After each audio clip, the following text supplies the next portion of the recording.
over what to do with the president's body? Oh, the confrontation, that was one of the biggest things that happened at Parkland. That's what caused all of this, not allowing Texas law to be in place. Our pathologist should have done the autopsy at Parkland. And he tried to. And he tried to follow the Texas law. And the Secret Service, they looked like a herd of locusts, a phalanx around the coffin.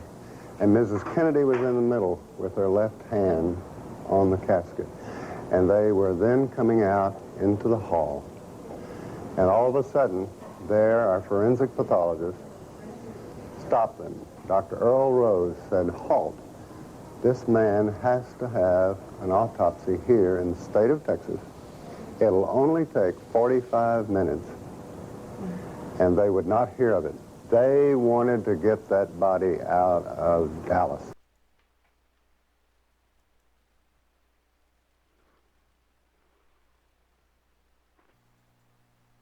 I viewed the autopsy pictures. They had the frontal part of the cerebrum here and the skull out. So when the picture was taken, you think they pulled the skin back up over this wound? That's the only thing I can postulate, because the back of his head was gone. This was a huge hole. It was on the right. It was 9 to 10 centimeters across, and you could look right into the brain. Crenshaw. Large hole is at the front of the head. See something else. This is just almost a personal a question. Are you pretty comfortable today with the notion that someone was firing at President Kennedy somewhere from the front? Yes. Are you equally comfortable, or are you not comfortable with the notion that there is forgery of some sort in the official documents of this? I feel there probably is. I certainly could not be held down to saying exactly how that is, or even approximately how it is, perhaps. But I feel that there has been some kind of attempt to cover up what was going on. The witness saw.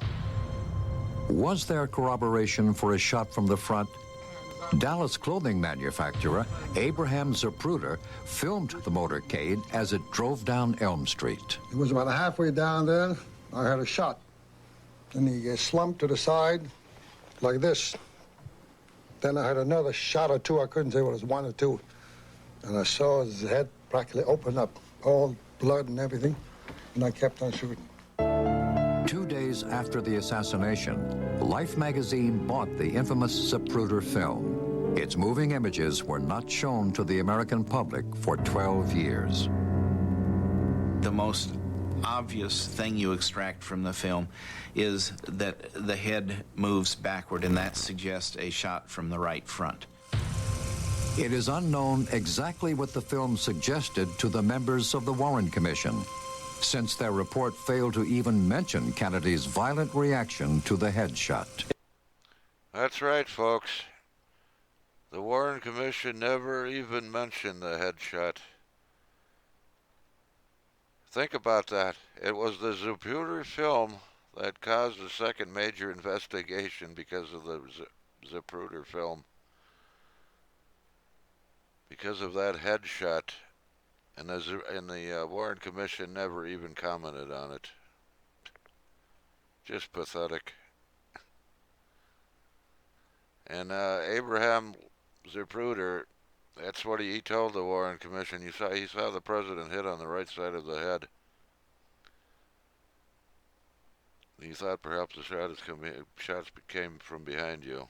Well, yes. So, that was his testimony to the Warren Commission. There was one little problem, though. He had a camera in front of his eyes.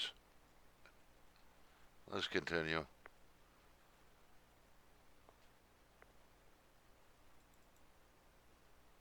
Let me show you, to my best recollection, what the wound looked like to me that day in trauma room 1. Before each doctor looked at the photos, he described the wounds he had seen back in 1963.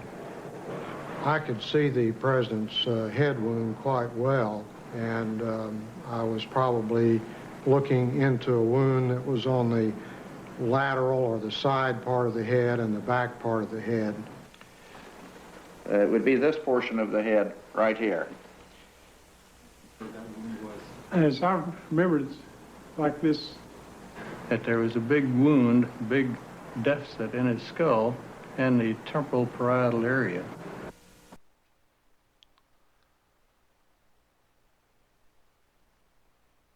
Now,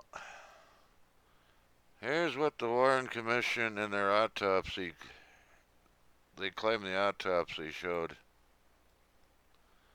A small little wound in the back of the head. Yet on the Mormon photo, as we go in, take a closer look, I did many years ago. Something very unusual you see here. Here's somebody else that has examined this.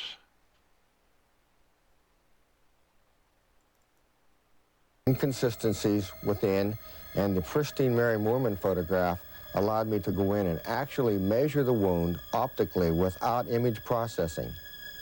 As we go into the wound and as we expand the wound and magnify it, you can see that the pixel elements, or each one of these little dots, is represented by dark squares or light squares. Now, if there were no wound in the rear of President Kennedy's head, all of the squares would be the basic reflective value or the basic shade of gray that his normal hair coloring would be on this day.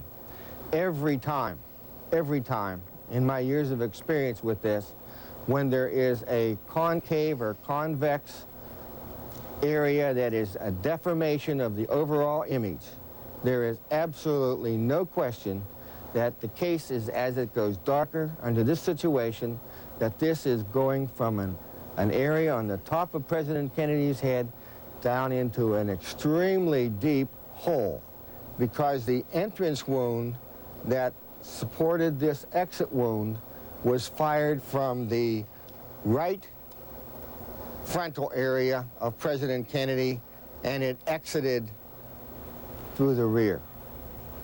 Instead of trying to find shooters or gunmen in the photograph. Well, I have tried to find shooters in the photographs, and I found a few other things too. Now, before these images were made, were found, the Warren Commission defenders had some little hope, some case to keep fending off reality and truth. But even with this truth before their very eyes, they're still trying to deny this fact. Now, is this the only image I've got of the back of the president's head? No. I also looked somewhere else. Thanks to Robert Grodin's enhancements of the Zapruder film, they were zoomed in some. I've zoomed in either further, and this is what I see. So we have two independent photos here, the Mormon photo and the Zapruder film, which both show this large wound in the back of the president's head. This is not words. This is hard evidence, hard photographic evidence of an exit wound in the back of the president's head.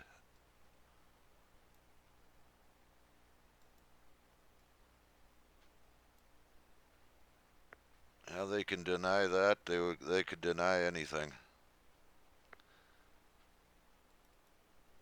Large hole is at the front of the head. See something else. This is just almost a personal a question.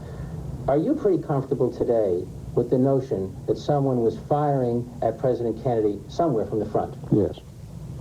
Are you equally comfortable, or are you not comfortable with the notion that there is forgery of some sort in the official documents of this? I feel there probably is. I certainly could not be, held down to saying exactly how that is, or even approximately how it is, perhaps. But I feel that there has been some kind of attempt to cover up what was going on.